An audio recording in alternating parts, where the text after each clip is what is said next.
there is a fractured governance na bali lang, hindi lang na-sprain. There is a fractured in the governance sa ating Pilipinas ngayon. Walang makakorek niyan. Nobody can correct Marcos. Nobody can correct Romualdez. Nobody can...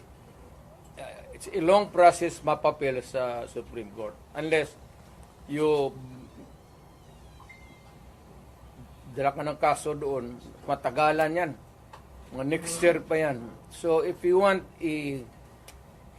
a redress of grievance, there is no urgent remedy. So it is only the military who says. Kaya ang sabihin ko, presidente ako, nakita ko ang sitwasyon. Kung gano'n rin ang presidente na in face of so many errors there, nagtupak-tupak na ng hanggang nagkaroon ng breakage, fractured governance. It is only the military who can correct it. Are you saying a military junta can answer? No. Sinabi ko sa lahat yan, magtanong ka ng sundalo niya, mga opisyal dyan, sinabi nang magpunta ka. Sinabi ko lang, it is only the military who can correct it. Now, to answer your question, ibig kong sabihin ang military, well, it's an option sa military. One, they just can sit there sa upuan nila, doon sa bukid, maglinis ng barel. Magsabi lang sila na we are not anymore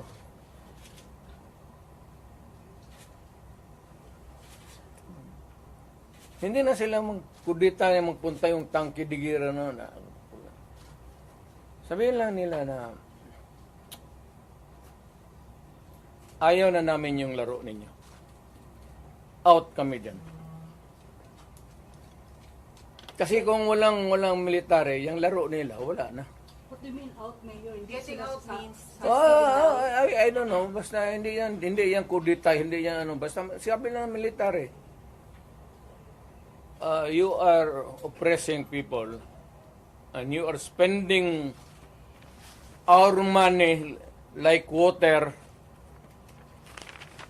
Pati kami in the coming days, mawawalaan kami ng aming retirement, magalaw. Hindi kami sasalin sa inyo.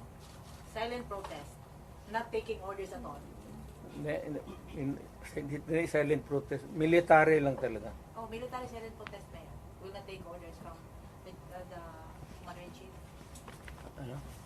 They will not take orders from the commander-in-chief. That's it. Sabihin na nga niya, Sir, wag mo kaming isali. Pati kami, ang mga asawa ko nagtrabaho sa gobyerno, nakataya. Tingnan mo naman yung pera. Kinuha ninyo sa GSIS, PhilHealth, 89. Ito doon sa survey? Pinagbili nila, saan itong pera? 25 tons of gold reserves natin sold amounting to 129 billion.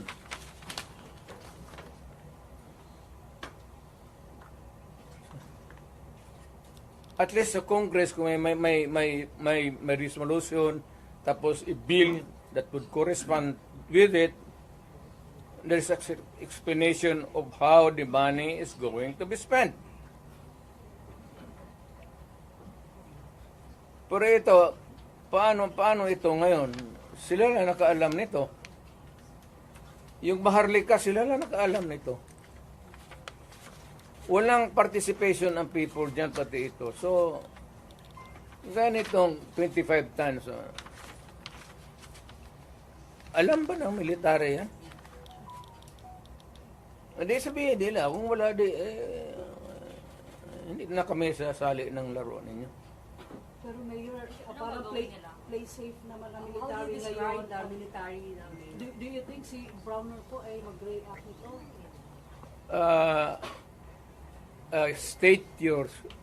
Can you restate your statement? Can you expect that Browner will react? When ito, pag nilabas din ito, your question must also correspondingly appear. Importante yan. So, guard.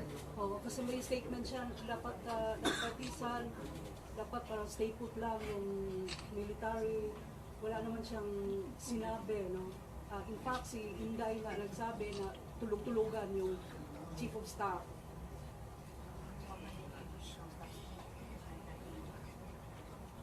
Paano daw makakatulog yung AFP Chief of Staff?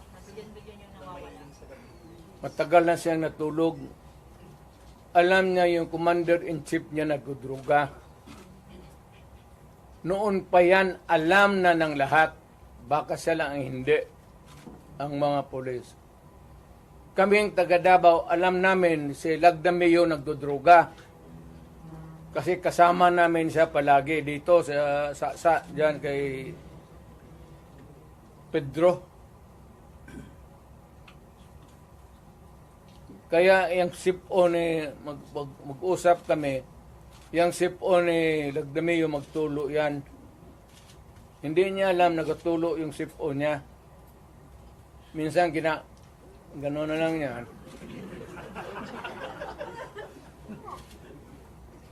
Alam ni Marcos na siya Lagdameo durugista. Alam ni Lagdameo na durugista. Magkasama yan sila sa hit-hitan. So, another appropriate question would be, yung ito with sincerity. Kayo bang mga military pati police, would you still continue to support a drug addict? Alam ninyo kung pero tanungin mo lang yung Presidential Security Command. Puro military man yan.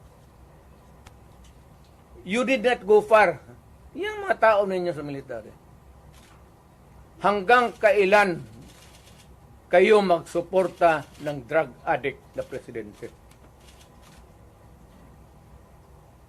Sabihin mo sa amin. Kasi nagpapatulong kami to get the answers. Sana we cannot get a correct and accurate or true answer from kami ang magtanong. Barado kami ngayon eh. So under the constitutional provision of the right to be heard,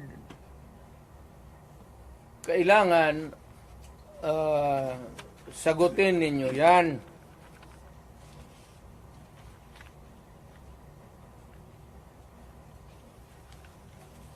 Would it help if one would The right to be heard, the right to be informed. Importante yan. Constitutional provision yan. Mr. General sa military. And the right of the people to seek redress of grievance. Kayo lang ang makabigay niyan ngayon. The right of information, you protect that right and allow us to use it. And we are seeking for redress of grievance of the abuses of government. Huwag na lang yung dalawang babae na inaano nila. Karaming sabi, ganon, tantrum. Hysterical yun, hindi yun ano. Eh, kung ikaw may kasama ka na worker mo, delirium na, what are you supposed to do? Ako sa isang tanong na nga.